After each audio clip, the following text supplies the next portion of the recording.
This is Geek Gab with your hosts, Darnall and me, Daddy Warpig. We are back, Geek Gab for Saturday, June 24th, 2023. I'm so sorry, dude. I'm trying to talk after that. I'm in a lot of Yeah, pain right now. yeah, man. I did not take my I didn't take my pain meds in time before the show started, so I'm still waiting for them to kick in. Oh, and then you'll be good. Hey, you did awesome. I was supposed to have like a spiel after that and stuff, but my body just stopped and said, "No, we think you need to experience this surge of joy and pleasure right now." Uh, so it's been a rough week for the War Pig. yeah, I I had an just operation on Tuesday, so I did two operations on Tuesday at the same time. So this is the funny thing about it. I just want to skip over all that. Is how the pain system of your body works. I went in, had the operations, they sewed me up, everything's fine. And literally there's no infections, there's no complications, there's no problems. But my body's pain center believes I've been impaled with a spear and is sending those signals directly to my brain. It's running around screaming, saying we're dying, down here. Things are chopped to bits. They're chopped to bits right in vital areas of the body. Oh my word, we're all gonna die. And I'm just like, no, everything's fine. I know it's fine. But you can't convince your body of this. It sees certain bits of you that are temporarily not attached, right? That are sewn up, that are sitting there together, that are gradually healing, that have already begun the process of healing like immediately. And all it wants to do is panic. Your body's pain system is not that bright. So yeah, it's kind of annoying. It just wants you to be very, very, very aware that you've been gutted like a fish and you're dying right now. So that's my week. brutal. I can't top that, good or bad. I was not impaled by a spear. Oh, so finally saw John Wick 4. Oh, did you? How'd Yeah, you like it? I had to spend $20 to go see it. I had to purchase it through iTunes. And the biggest kick in the nuts is they had like a four set John Wick movie that, like, for $34 you'd get John Wick 4 and all the other three John Wick movies. But I already had the other three John Wick movies. Womp womp. So I was like, great, I'll just spend $19.99 then. I'll save myself $5. Yeah. So yeah, I saw it. I thought it was a great movie. I thought it was an awesome movie. I loved it. Good.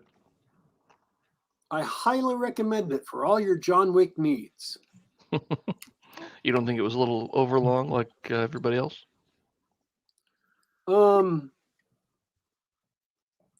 Well, the week I saw it, I was kind of ill. I got to tell you this. I lied to my doctors. I faked my doctors out. I got to tell you this story. I was very sick. And because I was very sick, I could only watch like the first 2 hours. And then I had to go back and watch the last like 45 minutes or an hour or whatever last night. So when you go get a major operation, they put you under anesthetic. Now, in order to put you under anesthetic, they put a mask on your face and you have to breathe it in, right? And then they put a tube down your throat to protect your breathing, because the most important thing that above all you must do when you're under anesthetic is to continue breathing. And Sure. so they want to make sure that you don't have any breathing troubles. So the week before I went in for my operation, I got so very sick, so very sick, with a head cold and then a chest cold. And I'm talking about like coughing up actual glue chest cold. I mean, coughing up like pieces of hard armor chest cold from my chest. I was hacking for days and days and days. And I just thought, hey, I'll be able to get over this by the time it's my operation. How'd that go? I didn't quite do that. Mm-hmm. And so when I'm in the hospital room talking with my nurse, doing the little, so how have things been? Things have been great. You haven't had any symptoms of this and this and that? Oh, no, absolutely no symptoms of colds or anything like that. My nose is running, but that's just hay fever, which is true. A lot of it is hay fever. But meanwhile, I'm stifling, these monster coughs, and I'm waiting for her just to leave the damn room. And as soon as she leaves the room, I'm hacking up, big pieces of flesh. Oh, jeez. Not as bad as when I was fully sick, but, it's definitely not what they would recommend for going under full anesthetic. Basically because I'm having my breathing done for me by machine. And that's legit dangerous. I get it. I understand it's legit dangerous. I was okay, though. I was not worried, and it turns out there's nothing to be worried about.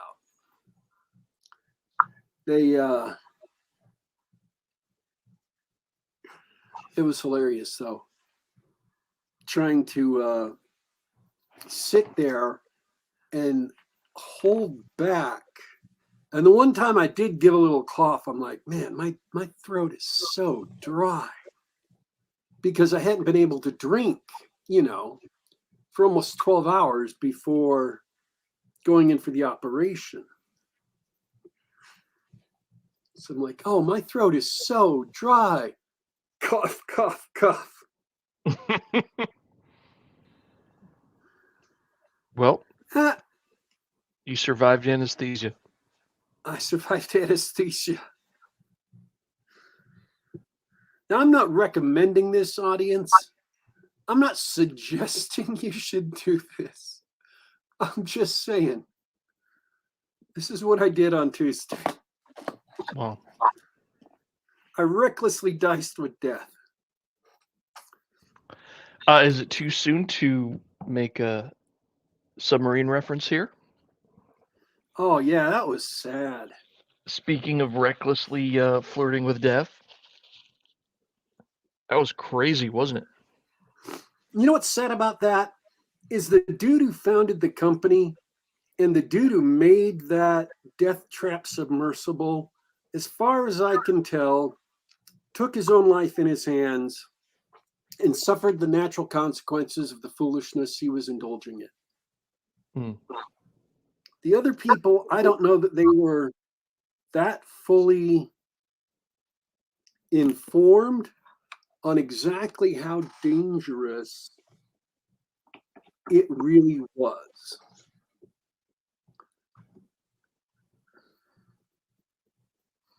And it was sad. It was sad to me that those 4 passengers also died due to his carelessness and recklessness. Now, I'm not an expert in submarines. I'm not one of those Twitter people who was telling everybody, how suddenly they were an expert on submarines. I'm just saying from the news stories of the engineer who quit and what he had to say, from the news stories of other people, the information I got was that it was reckless, absolutely reckless. The materials he used, the design, the build of that submarine. So, yeah.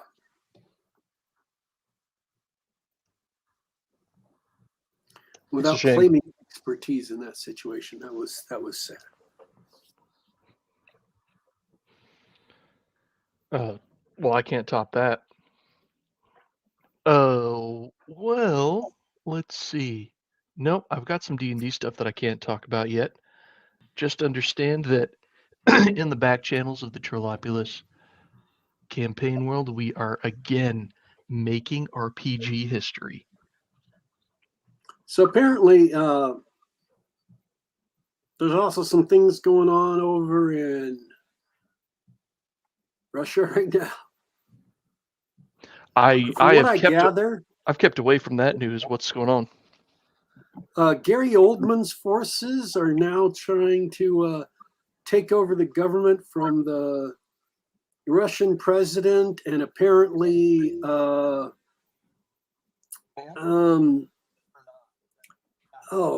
who's president at this point? President Han Solo has to fight him personally in the cargo deck of a C-130 to save the free world this time. That seems so. The memes are flying. Is what you're saying? Yes.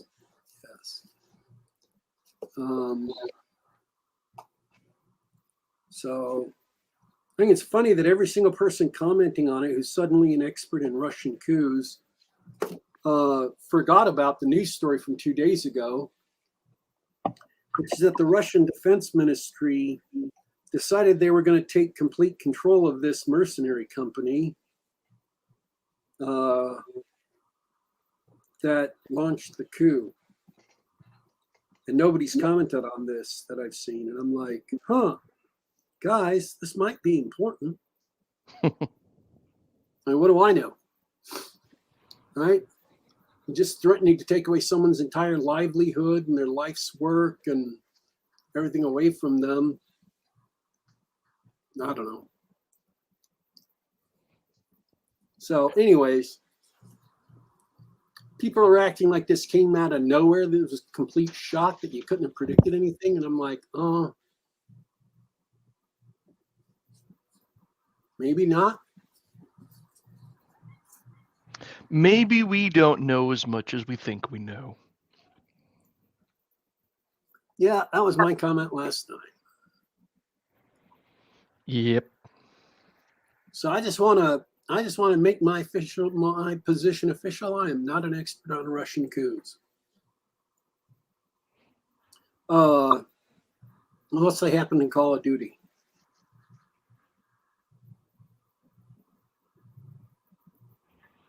You're an expert at Call of Duty? Yeah, there was a Russian coup in Call of Duty Modern Warfare 3, I think, the beginning of Modern Warfare 3.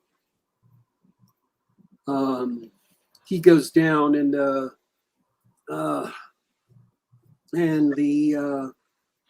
special forces team has to go in and save him.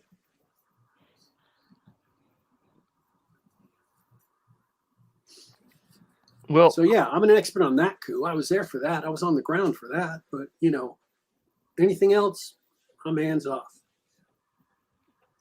we'll leave it to the experts who also don't know anything. Also, Wolverine's great level. I like to replay that level every now and then.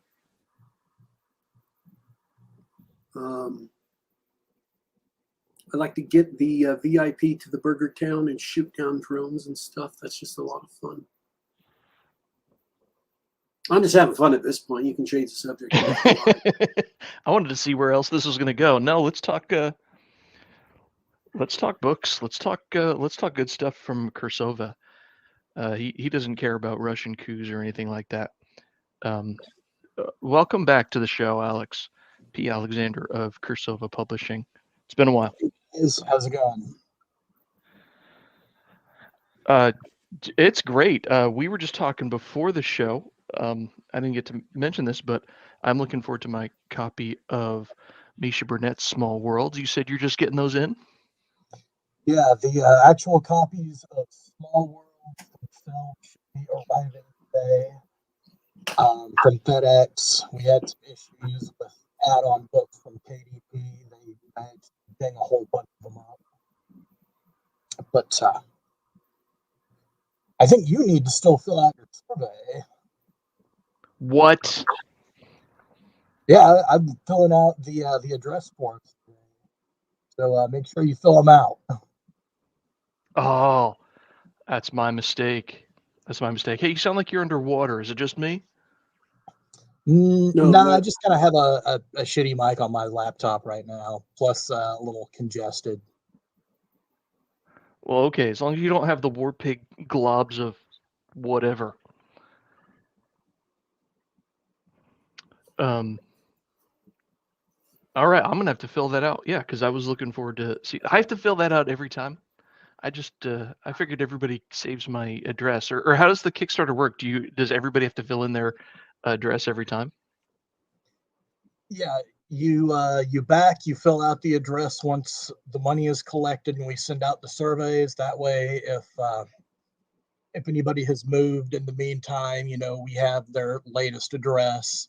So it's your responsibility to provide us with the latest information. I mean, I can theoretically go back and try to track people down, but that's actually against the terms of service to keep those addresses on hand. So sounds like a scam to me. Well, that's one of the few things I like about Indiegogo is Indiegogo makes people fill out their addresses on the front end and pay on the front end, so it doesn't get to the end of the campaign and suddenly all these people are like, oops, our credit card didn't process, or oops, I forgot to ever send you my address. It's been a year. Do you still have my book? Like, nope. And because it's been over a year, I can't access your address even if you sent it. Oh boy. It is no longer my responsibility if you wait for a year or more to claim your prize. Go figure. Oh dear, I'm gonna have to go searching through the trash. I don't see my my thing. Oh well. I'll resolve that afterwards. But I'm excited that that's getting out there. How did that go? How we talked to Misha a couple weeks ago about it. How did that actual whole thing go? Small Worlds did really well for us. It was one of our better Kickstarters. We got over 100 backers. I think 135 or 136 in the end. Yeah, look, there's absolutely nothing I can do about the mic. Sorry. Misha Burnett's just dragging you in the chat. It's okay.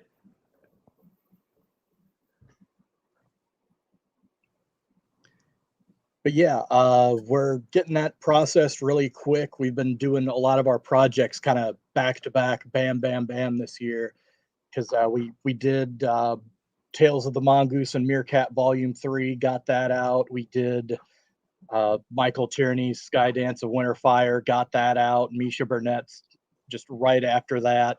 And that's going out this week and next, maybe a little bit later on some of those books we had to replace.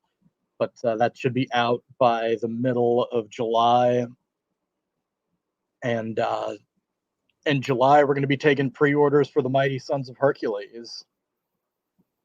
Oh, man, you're nonstop. What is that, the Mighty Sons of Hercules? All right, so I'd recently been getting back into the old Peplum Sword and Sandals movies I used to watch as a kid on TNT, TBS, or whatever. And one of the things I found about that was there was an old syndication package where this company took all these old Sword and Sandals movies, redubbed them, gave them their own theme song, and sold them as a syndication package that could be run on Saturdays, either as hour-long episodes or you could broadcast the whole movie. This was called The Sons of Hercules. And so this kind of gave me the idea to come up with an anthology that had a similar theme. You know, you have unrelated strongman adventures unified by the theme that they're all the Sons of Hercules going on adventures, having quests, saving the day, rescuing the beautiful innocent girls, throwing the evil lascivious queens into the dung heaps, and that sort of thing. So we approached several of our best authors who we thought would be a really good fit for this project and said, okay, here are a few ground rules. You can either use a trunk story or you can write something wholly original for this. But we want to include these stories in a compilation of strongman adventures. And that's where the Mighty Sons of Hercules thing came together. So we've got 8 new stories, including several by Cirsova authors that you guys remember, a few authors who have done maybe 1 or 2 stories for us, but a lot of regulars like Misha Burnett, Adrian Cole, Mark Mellon. They're all names you guys should be familiar with if you've been reading and following Cirsova for a few years now. And so we put together this anthology. It's written on spec, so we don't actually have the money yet to pay the authors, but the deal is if I can get the money to pay the authors, they'll let me publish their stories in this anthology. Oh, that's great. Oh, And well, I mean, with those names and the success, I foresee this going swimmingly. Famous last words. I'm knocking on something. What do we do here? That's cool. I actually don't remember those movies. What are some names I could look up? Well, one of the most classic ones that most people are familiar with because it was on Mystery Science Theater was The Mole Men Against the Son of Hercules, which was originally one of the Rebirth Machiste movies, where Machiste is, he just washes up on shore in this strange land and is immediately set upon by these weird albino subsurface dwellers. Oh boy. I've never seen that one either. Well, one cool thing is a lot of the Machiste movies are free to watch on YouTube. If you look up a group called Peplum TV, they're devoted to trying to share knowledge about these films and do some restoration. One of the cool things they've done is, a lot of the original Sons of Hercules movies would they trim out a lot of content for the syndication package, and they change the dub and stuff, and they'd have to cut out a few things. So what Peplum TV has done for a few of the more high profile titles is they've managed to splice back in scenes from the original Italian movies, and so you have the complete film, at least as complete as you can, with the English dub, and for the spliced in scenes, Italian subtitles. or the English subtitles for the Italian dialogue and audio. That must be an awkward experience. Actually, that sounds great. Yeah, yeah. And it's funny for a few of them, they even redid some dubs for the Sons of Hercules series. So you'll have the old English dub where they just licensed the old English dub, and when they changed the names of characters, they hired new voice actors to dub in certain lines for the changed names. So in the weird caveman movie where you have Machiste fighting dinosaurs and evil cavemen and stuff, every time he introduces himself, it's a different actor doing the dub of introducing his name as the one who does the rest of the dialogue for the movie. So I mean, a lot of these are really cheesy, low budget affairs, but they're a lot of fun. Essentially, what they are superhero movies. You've got a guy who has superhuman strength, who uses his brawn to fight against monsters, stop evil bad guys, uh, save the virtuous princess and the weak and depressed from the villains, and it's good, clean fun. It's wholesome. That was one of the things that we wanted to stress when we were putting together this anthology, is that we really didn't want anti-heroes. We didn't want bad guys who accomplished good things. We wanted that sort of noble sense of justice with the characters. We didn't want there to be ambiguity. That it's like, oh, is this guy a good guy or a bad guy? No, they're good guys. They're there to save the day. And they're going to do it in their own particular muscle-bound way. Yeah, as the old Sons of Hercules theme goes, wherever there is need, there'll be Sons of Hercules. That's awesome. What a great idea for a anthology like that. Man, I've got a list now. Peplum and Machiste. Yeah, one of the interesting things about Machiste is he's one of the oldest superheroes in film. The character actually goes back to the silent era from around 1914.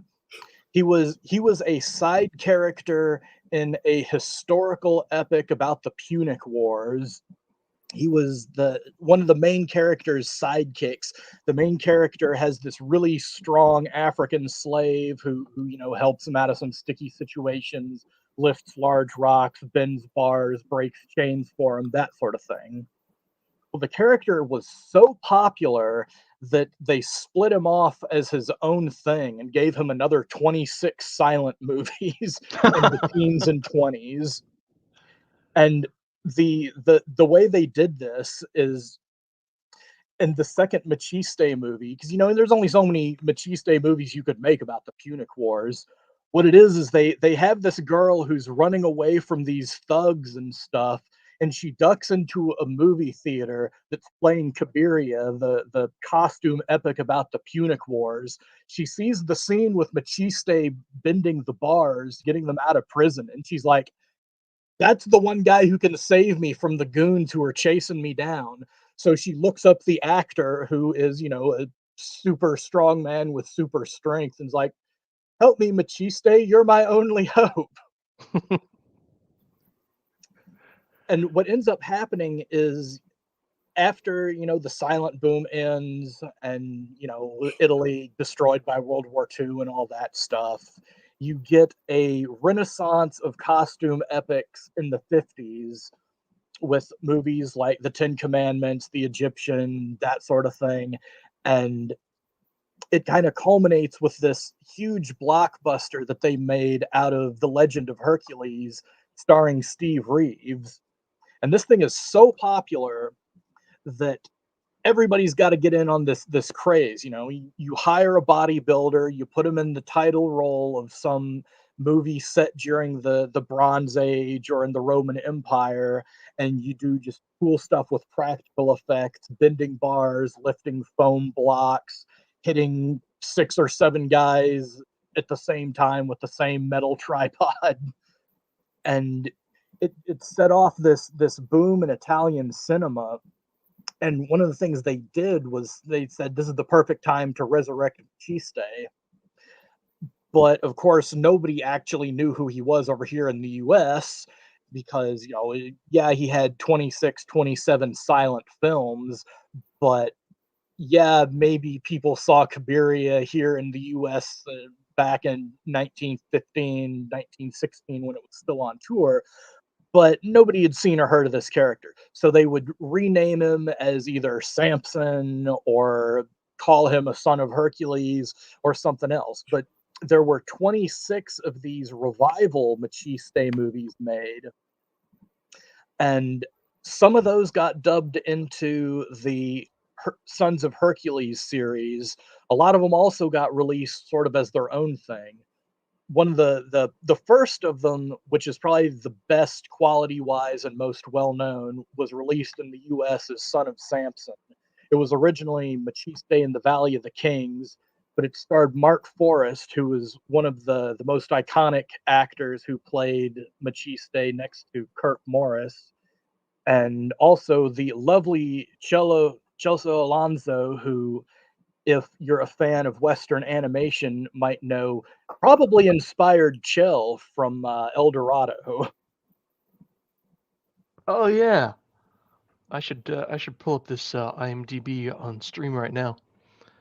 Yeah, so they made dozens of these movies, including a really cool unlicensed crossover with Zorro. That if you get a chance to see it, it's on YouTube. It's free. Zorro versus Machiste. It's an amazing flick. You got to check it out. Zorro versus Machiste.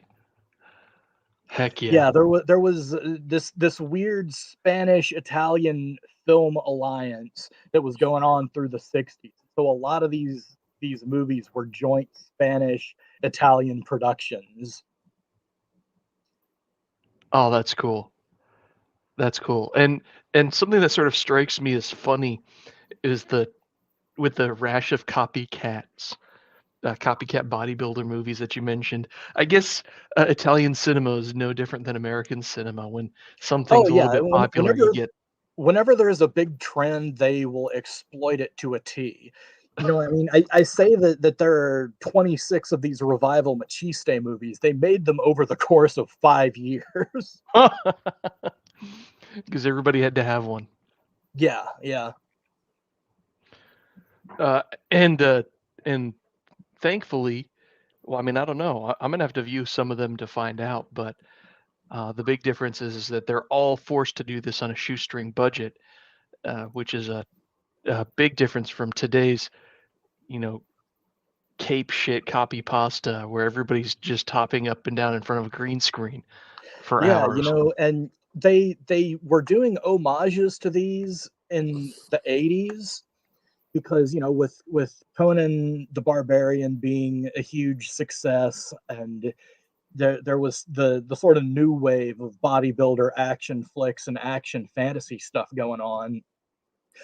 They made a Lou Ferrigno Hercules movies, which you may or may not have seen.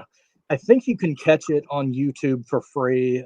I think the free version split into separate parts, but it's interesting to watch because all of the practical effects look good, but every time they tried to put in the new special effects and like lightning effects and stuff like that, Hmm. it just doesn't look good. It looks really dated. In some ways, it looks worse than the movies from the 60s that it's paying homage to. Yeah, that's. I mean, and as much as we like to complain about that sort of thing, I guess to I guess I'll say that they have to learn somehow, right? They have to learn how to improve the Yeah, effects somehow. You don't get to you don't get to Pixar's Toy Story without a lot of other crap happening before it. Yeah, but the thing that these movies show is that there's so much you can do with just practical effects. Just stunt physical acting and practical effects. You can do just about anything. Absolutely. Gosh, you know what I keep going back to? Um, Jason and the Argonauts is one of my favorites, and that gives me the same it gives me the same impression as these stills and things that I'm looking at, and they're the famous stop motion animated skeleton army.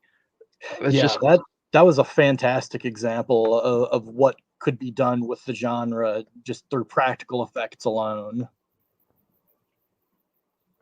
outstanding. Um, so back to the stories, we're not getting any practical effects from the stories. I've got a really perverse question here. Do you ever get play or film script submissions, either for stuff like this or for regular Cirsova magazine? Well, we didn't get anything like that for this because this was invite only, and like I said, I hit up our top talent to put this one together. But yes, occasionally we have gotten film script style stuff, and it's just straight to the dustbin. I must admit I suppose like a lot of people, I do have sort of a perverse enjoyment in hearing about all the terrible stuff you have to deal with on submission. And submissions are opening up really soon, yeah? Yeah, we're going to be open for submissions the first week of August. Oh, so that's a little ways away. Yeah, Uh, if you haven't finished writing your story, you've still got time to write one. Got it. Oh, I don't know that I'll be writing a story. Well, You know, I'm saying that in a general sense to anyone who might be listening. oh, I got you. Um, well, that's good because I think I don't know. It's great because it's great to have you here because I think that your consistency has been noticed by a lot of people. Yeah, And I mean, I was shocked myself that we got a Bill Willingham story this year. it's amazing, like the momentum that you've built is really impressive. Yeah, a lot of it just kind of boils down to keeping at it and just trying to maintain that level of quality consistently. You know, eventually it does start to catch on and pick up, and people realize that, you know, we weren't just here like for a meme or a joke or a blip in the cultural zeitgeist. We were serious about what we were doing. Oh, it's amazing. Man, I just want to go over and check out all the stuff that's coming up. Like I said, like I've got a big Cursova backlog, like imagine a lot of people do. Um, I don't mean to reopen old wounds, but I just went back and started reading the Cosmic Courtship, the Julian Hawthorne thing. Um, and I understand that was you had a difficult process with that because of what's the word, petty thieves, but Uh, all those classics ebooks, they're on sale right now, right? yeah, they're part of the big sale that Hans Schantz, is that, I don't know if that's how you pronounce the name. Hans Schantz is doing the big book sale, and Oh, the those base book sale, silver yeah. classics are part of that for 99 cents. I think through Wednesday morning. Oh, that's right. I That's don't know. really all right. So I got a question for you. We already established you're always on the ground running. There's a million projects, you're juggling everything. Is there anything that you're doing that really stands out as something you're particularly proud of, or is there something that you haven't got to yet that you want to do that sort of hasn't made it to the top of the pile yet? Well, we've got a lot of stuff in the pipelines. One of the things that I'm proud of course, is doing the Wild Stars stuff with Michael Tierney, getting Mongoose and Meerkat out. A big feather in our cap, though, was resurrecting Adrian Cole's Dreamlord series that he's been doing with us since our second issue. This was a trilogy of science fantasy books originally published in the 70s through Zebra Books. And, we got to talking, and I was like, it'd be cool if you did more Dreamlord stuff. And he said, sure. Uh, so we've been publishing his new Dreamlord stories for a while. We have not made the official announcement post yet, but we are actually lined up to reprint the original Dreamlords trilogy, get it back into print for the first time since the 70s, and put out the new collected volume of his new Dreamlord stories that he's been writing since 2016. Oh, outstanding. That's a huge deal for us. The sky is the limit. Oh, let's see. Well, what else is on your plate, Alex? Well, we got JD Cowan here in the chat, and since I just announced one of our other big projects, now is as good a time as any. We have signed JD Cowan to put out one of his collections sometime later next year. Oh, awesome! But not the now he's just recently done the Gemini Man series. Yeah. He's done a lot of stuff. He's probably one of the best nonfiction voices in the pulp revolution sphere, but he also writes a lot of good fiction stuff as well. So it's really cool to have a chance to publish this. Cool. But that's not what you're publishing. You're publishing something new? Yeah, we're publishing a new collection of some of his science fiction stories. Oh, that's awesome. Yeah, we'll have more stuff on that later. That's kind of a next year thing. So we got so much stuff going on. We don't want too much overlap on our projects and what we're plugging at the same time. So that's something that we kind of ran up against this year. It was that we've had so many things going on. We just been doing one Kickstarter after the other, and we'll be taking pre-orders for the next thing while we're trying to get the last thing out the door. It's a good problem to have. What do you? Hey, do you have time for nonfiction? Not, I don't mean nonfiction, but non-publishing stuff. Yeah, sure. What do you want to? We haven't talked about music in a while, and I know that you don't necessarily produce as much as. But every time I get an email from Retrovirus Records, I want to go, hey, I wonder what Alex has been up to lately. Yeah, I haven't really been doing a whole lot of music stuff lately. I wish I could say that I had, but I haven't stayed on top of stuff like I used to. I hear you. I understand. I'm feeling the 9 to 5 work from home desk job myself, and you wonder where all the time goes. Yeah, the latest music thing like I did, like I actually went to some punk show that they had at the old state house here in our capital, and the fact that they managed to get a punk band or punk show booked at this place blows my mind, because back when I was in the scene, we couldn't get booked at regular places. They were so afraid that like we'd burn everything to the ground. A punk show at the state capitol. I love it. Well, not the state capitol itself, the old state capitol that they turned into a museum. Oh, that's Yeah, also we've that's got in a we've way got that's the funnier. state capitol and the old state house from back in the olden times that they turned into a museum. The olden times, like the 70s or the 80s. I'm Yeah, just the joking. 1870s, 1880s. Oh, that's rad. All right, I'm gonna put out a lifeline to Daddy Warpig. I know you're still feeling the effects of the anesthesia and everything. Wanted to see if you did have any other questions for Alex or anything.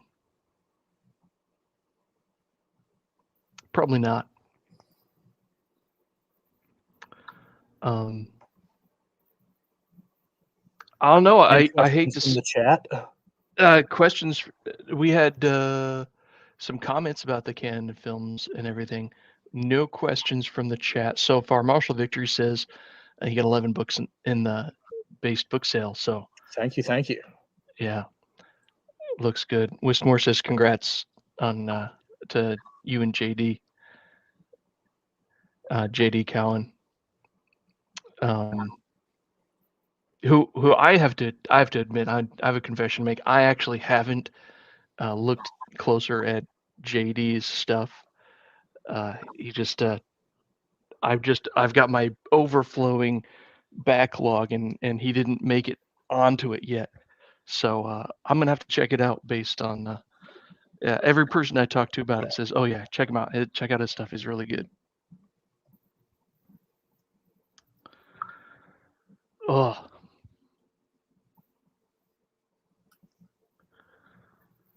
Yeah, well, it's been a fun discussion. Great, always talking about these Peplum movies, and now appreciate I you guys feel for having me on. yeah. It's been so great to have you on. I feel bad. I'm gonna have to watch all these movies so that next time you're around, we can talk about them for real. Yeah, like I said, they're free on YouTube. Just look up Sons of Hercules, and you'll find stuff. A lot of them are going to be in pretty low video quality, but here's something neat. Kino Lorber has recently started picking up some of the bigger name ones and doing digital restorations on them. So, like for instance, Son of Samson has got the full Blu-ray treatment now. Oh yeah.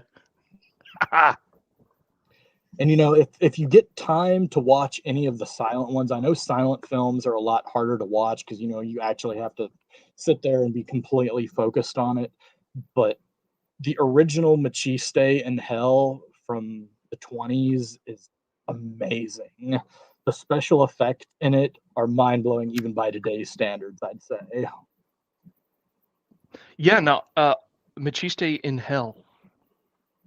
Or Machiste Goes to Hell? Machiste al Inferno, or whatever, but Got it. I can shoot you the link. There are two versions that are available on YouTube. One of them is trimmed, the other is not.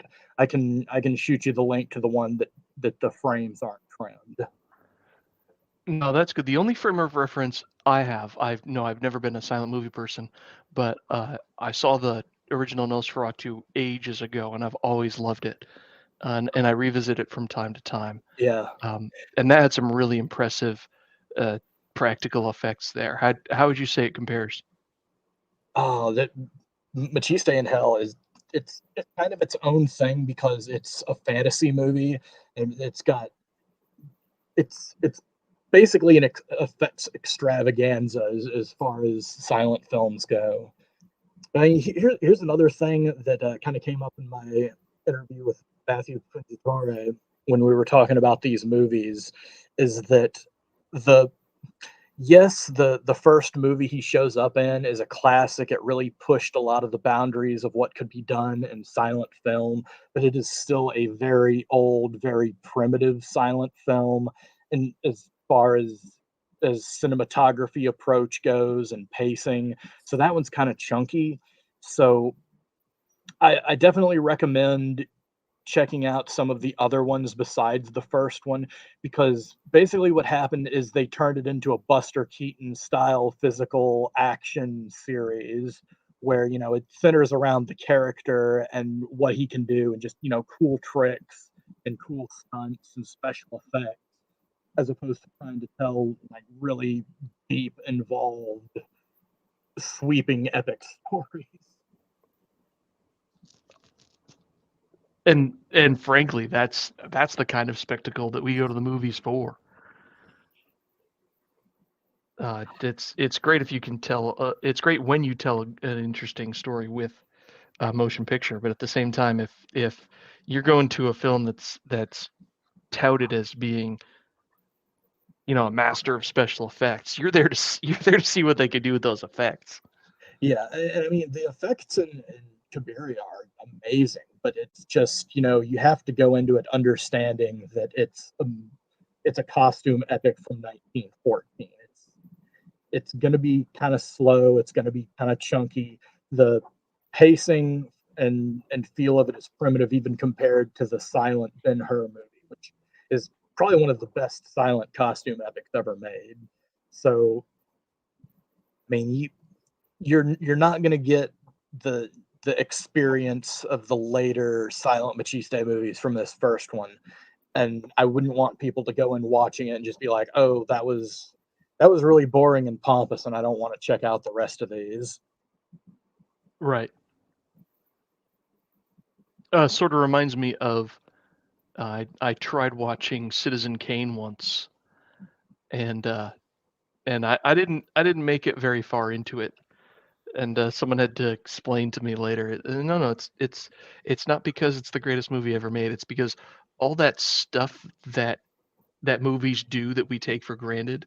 You know, It was Citizen the first Kane one to do. invented, like Wells invented, X number of techniques that basically form the grammar of cinema. Yeah, that's the way Cabiria is in terms of silent film. It it's it does amazing things, and it pushed the bar so far ahead in what could be done in a silent movie, but it's still very primitive and in terms of cinema. So it's just take it for what it is. Yeah. Yeah, it's like watching Nosferatu and you're like, is this supposed to be scary? Yeah, if we're actually if all the lights are out and you're giving it your full attention and you really, think about what you're seeing on screen and that sort of thing. Misha Burnett has a question in the chat, but it's not very helpful, so I'm not going to repeat it.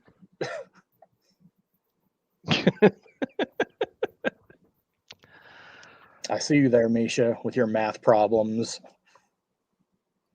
I remember that day. I was still in school when they switched from straight up math problems. We're going to do everything in word problems now. That's what the state exam is going to be. Because we want to test your understanding and comprehension. Okay, sure. If two trains leave a station at the same time, so on and so forth. All right, we are getting way off in left field now. I think it's time to call it a day, and in my case, wrap it up and enjoy the afternoon. I don't know if Daddy Warpig, are you still here with us? I thought I'd let you flounder on just to see what would happen. Well said. Does that mean? It was perfectly deserved. Oh, But sorry, I yeah. had to sit up now, and that hurt. Emmett, hey, I'm sorry you got to fight through the pain on this one, but I think Cirsova is always worth the pain. That's it. Yeah, we're glad to get Alex back on the show. It's been a long time. Yeah, Every now and then, I turn over to Dornall here and said, "Hey, we got Alex coming back on the show," and it's always something like, "Well, he's got this Kickstarter and he wants the author to come on," and I'm like, "Okay, well, we can do that. That's fine.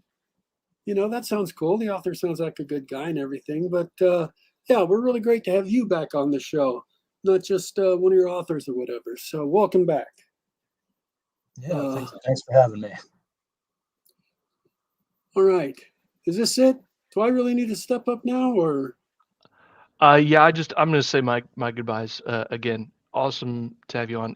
Once again, it is great to talk to you, catch up with Cirsova and everything. And I hope everybody listening later goes out and checks out the Sons of Hercules and the summer issue of Cirsova magazine and everything else you're nonstop putting out. Really good stuff. And I am finally done, Warpig. All right, folks, thanks for tuning in, listening live, getting some cool stuff about, I'm going to say this wrong, I know I am, Machiste.